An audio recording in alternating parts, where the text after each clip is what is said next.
Welcome back, everyone, to another episode of Miss and Mrs. Brightly.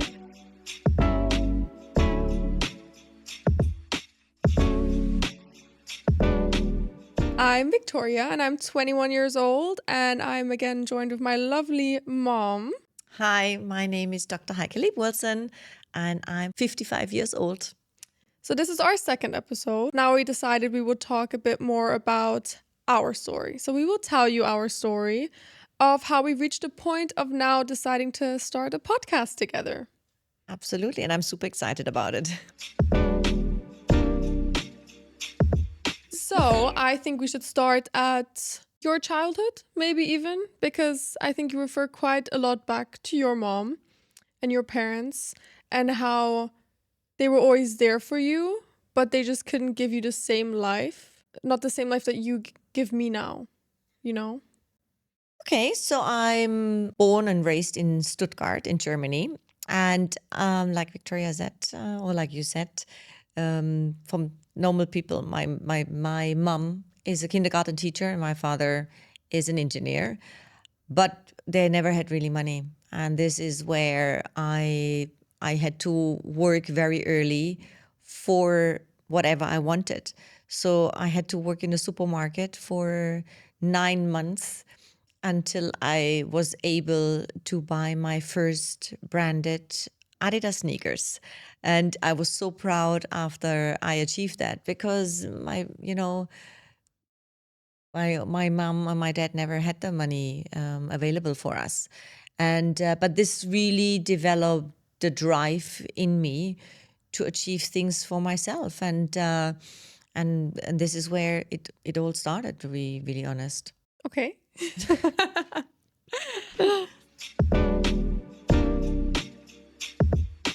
So then you did high school, you did university. Yes, and What then did you study? and I became banker. I studied economics, and then I became banker.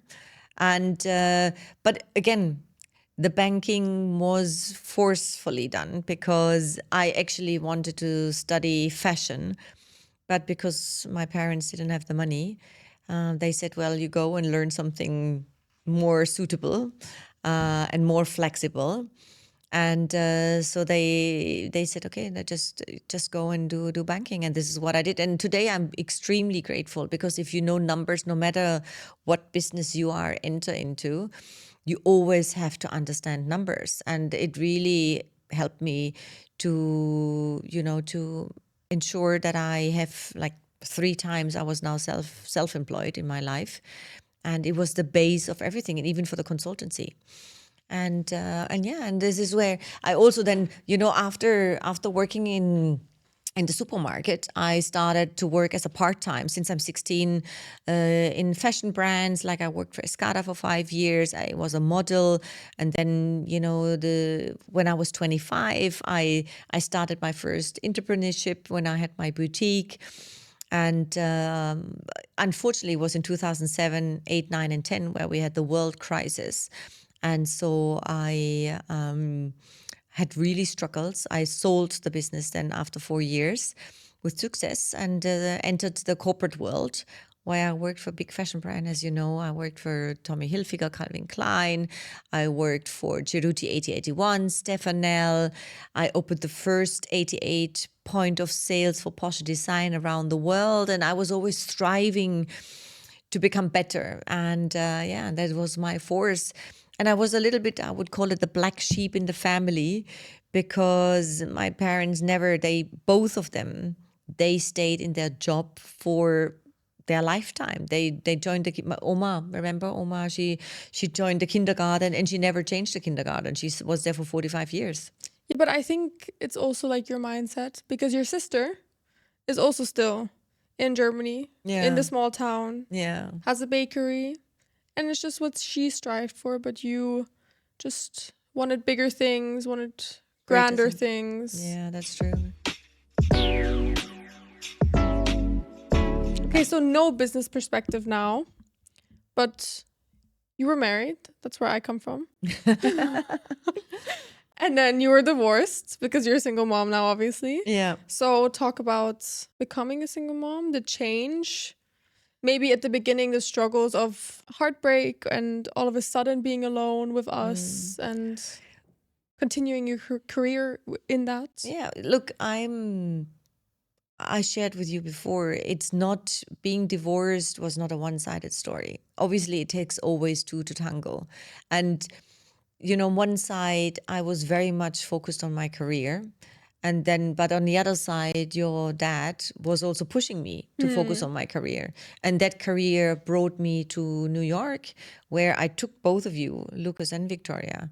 I took you both with me to New York. And at that time, we were a lot separated. And I think the separation then caused that we also personally separated. And then he found someone else who was closer to him. And this is where he then decided to leave me, which was really heartbreaking. You're right. I didn't see it coming.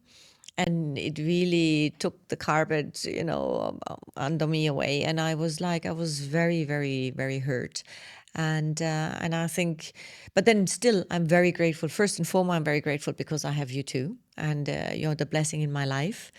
And secondly, he also brought, because your dad is English. I think it also forced me to improve my English. I was then, we lived in UK with your dad, and it gave me the opportunity to travel to New York, and so it really opened a lot of doors for me. And so I'm still very grateful. There's no regret.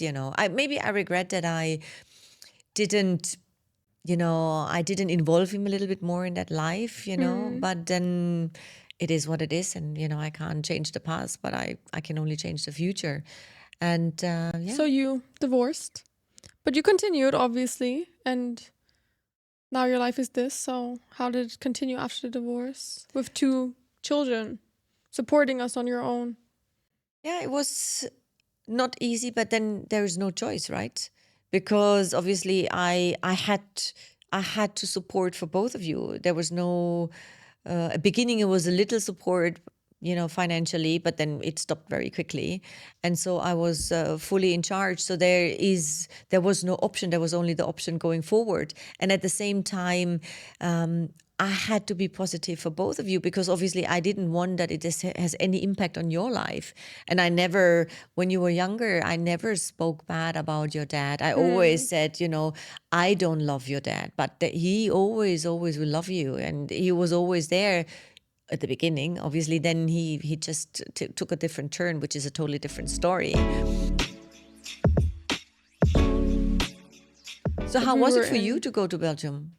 So how did you see your upbringing? No, but I think I was too young then to really, I only remember you asking us to go to Dubai and us being like, yes, okay, let's move to Dubai, because for us it was our holiday destination that we would go to, which had the fun water park and the nice weather. For Belgium, it wasn't a big deal in a sense. It was nice to live there, but it wasn't as life-changing as moving to Dubai was.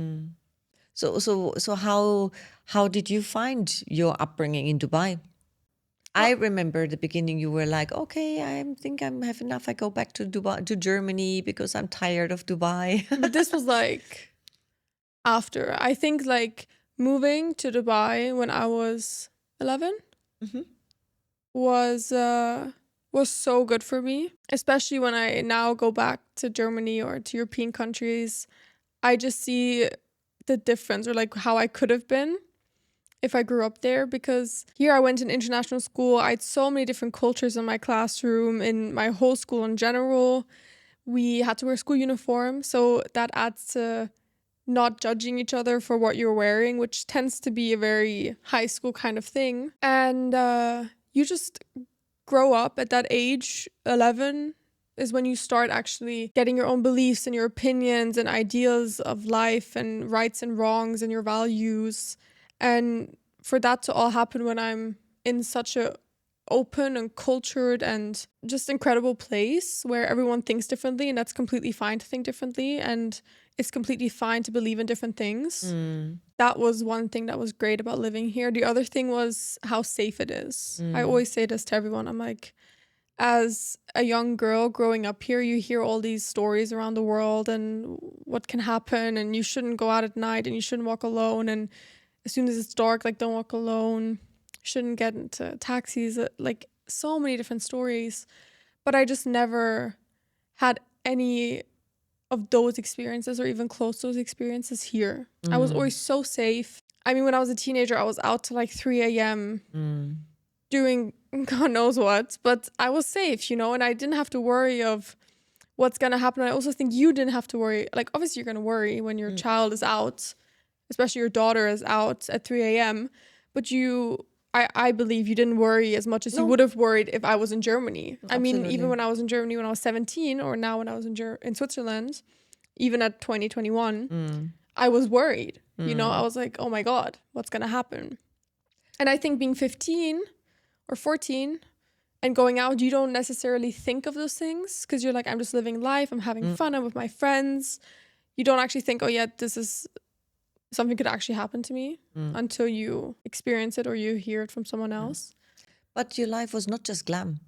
Remember, in the summer holidays, you always had to do internships. Yeah, but that's fine. And I didn't have to do them. Yeah, but you did. I did do them. So, but it's also because forcefully, I could not, leave you for 2 months at home alone. So it was also some sort of giving you something to do in the summer. But then on the other side, it also taught you what you didn't like, because exploring through different internships, your likes and dislikes, right? Or would you say it different?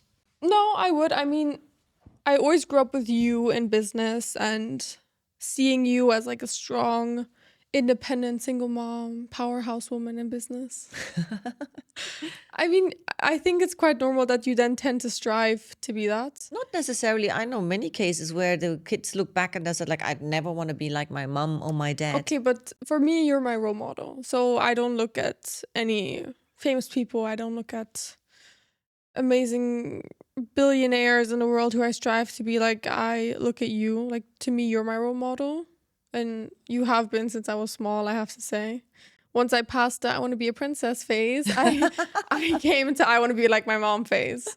But I think these internships, would you say they influenced you to then, become so strong? Because for me, you're very strong. You're very independent, and I think you know exactly what you don't want.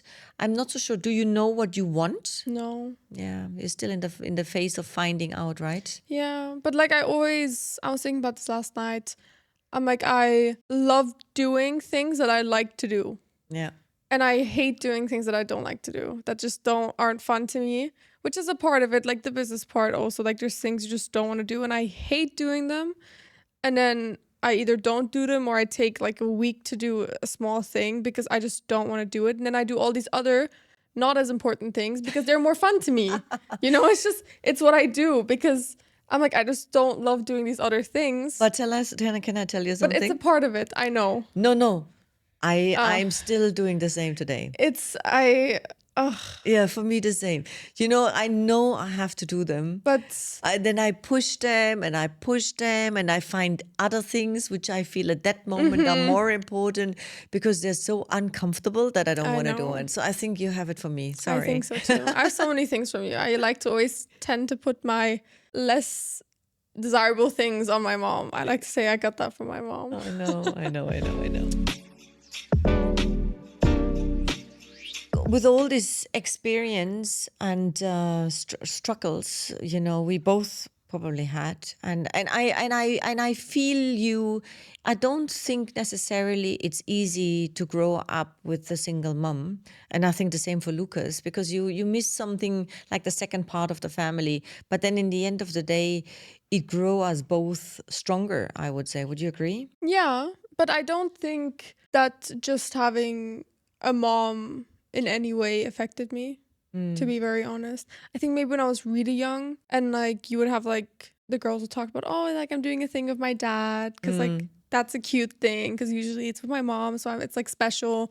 I'd be like, oh, okay, like I don't get that. But besides that, it was never anything. I think more when I was younger what got to me was because you were always working, because you had to, because you were a single mom and like the dad didn't support, so it was just all you. That like there were school events or like soccer games Which or I like missed after out. school where you just like you couldn't come. Yeah. And when you're young and like I didn't get it. I was like, okay, she's not here, she's at work again. Like, why am I not a priority? As you grow older and as like you became more open with me, like you understand I am your priority and that's why you're at work. Because for me to have the life that I have, for me to be at a school where I can go to soccer and have my drama performance and have my after school activities is because you work and you get the money. And otherwise I wouldn't be at a school like that and I wouldn't be able to have the life I have. But when you're young, you just don't understand it. And you don't quite get it. So I think that was one thing. But then with age, you learn it. And then you look back and you can understand. But I think it's quite nice also to talk about because maybe there's a girl out there whose mom is working and you feel like, well, she didn't come to my something. And it's true, often people tell me when they meet me first, they think I'm very strong and I'm very structured and whatever. But then I always say, look, I'm a summary of experience I've had in the past. I had to be strong. There was no choice, and I had to be bright and positive for you guys, because in the end of the day, this is all I had and this was all my focus. And I really, really wanted you to have a wonderful life. And this is also why I over and over again tried ventures, So my second venture was in 2007, where I had my own fashion brand. And now I have 3 businesses. And I have to say, I do it because I really love it. It's just my passion. But I so much enjoy that you, as well as Lucas, are part of that journey, and that you interested into the business and you participate, you contribute, And I think that's, for me, it's still today driving me, If I want to achieve so much more in life, and having a nice lifestyle is a part of it, but it's still, it is tough. Today, it better than I do. We're debt free. It's self-financed, but because we have to be conscious, we don't live always a luxury life. Even from outside, it might sometimes look like this. Yeah. But it's dedication, is being conscious, is having a financial plan, being conscious about what you're spending. And for you guys, both of you, Lucas and yourself, you really helped us because you didn't demand things from me. You were understanding. When did we go last time for a family holiday? 2016. Yeah. So we didn't do that, but then we have other nice things. We go to cinema and we do staycations. We go to the beach even there, and we just enjoy our lives. So it's good to embrace sometimes the challenges because they make you move forward and they bring the change to all of us. Nevertheless, I hope you all enjoyed this session, and we will see you very soon for the next episode, hopefully, inshallah. Yeah, and maybe have on some guests. So if there is a woman entrepreneur, a single mom, a 21-year-old in business, whoever who would want to come on the podcast, have a sit down, have a chat. Even if you want to come in sweatpants, we can sit here in sweatpants and a hoodie. That's also fun. Yeah, exactly. This is just for the first podcast. I think next time we'll be in more comfy clothes as well, because we like the casual and the business. Exactly. But if there's anyone, we take anyone, because we know where you start from and how much work it takes. So if anyone just wants to come and chat, if you know anyone who might be interested to come and chat, let us know. And we will see you next time. So wishing you all a lovely day. Thank you for watching and see you soon. Bye.